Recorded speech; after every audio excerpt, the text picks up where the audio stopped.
Another blast from the possibly late 70s, probably early 80s. Roadstar car cassette deck, obviously with built-in amplifier. Wiring these old ones up is usually pretty simple. This one says on it that it's negative earth. Vehicles, I should think nearly all are now negative earth, but in the old days there were some that were positive earth.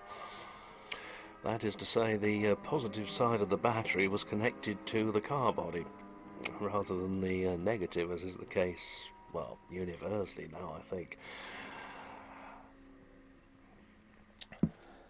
You've got your red line in there, with the built-in fuse behind that.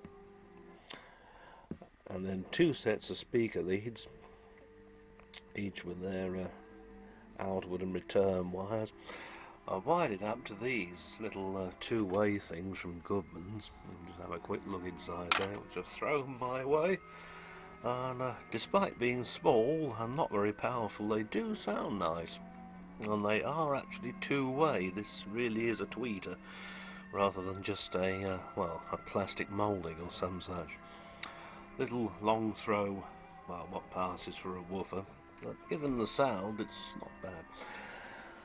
And then the earth on here you just effect by, well, I've just clipped the negative onto the wing nut that once secured it inside the car.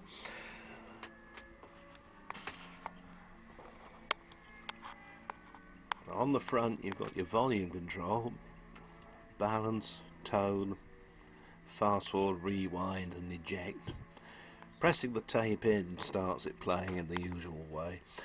In addition, there's a loudness control, which nowadays you'd probably call a bass boost.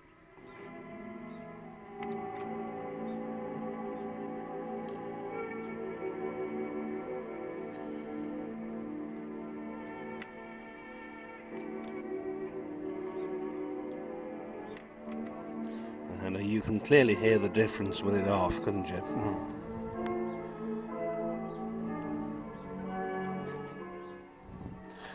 This wouldn't play back very well at first, and the reason was that the alignment screws for the playhead were hopelessly loose in the case of the one that fixes the head to the mechanism.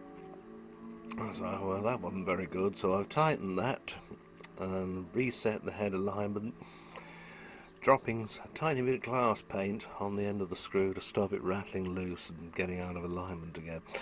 I have heard of people using nail varnish, but you know, I just don't happen to have any of that, as you might expect.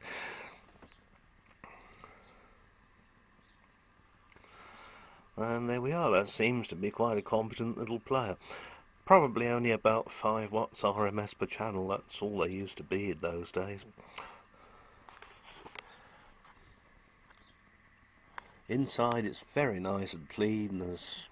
Well, I don't think it's ever been used again. It's probably one of these things that they refer to as new old stock. Very often on the inside of the cover you get a circuit diagram, but alas, not on this one.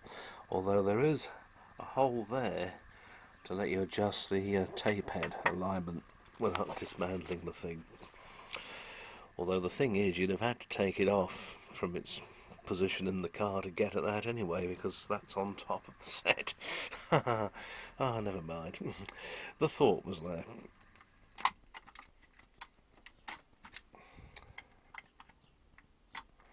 Just needs the old mechanics freeing up a bit for the eject. Used to have something like this in my Wolseley years ago. When it ejected the tape, it used to go herring between the two front seats and land on the back seat. So a little bit over enthusiastic that one was.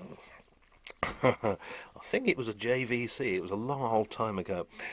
Anyway, so having got this little old thing to go again, trying to reassemble it, and it can join the collection, so to speak.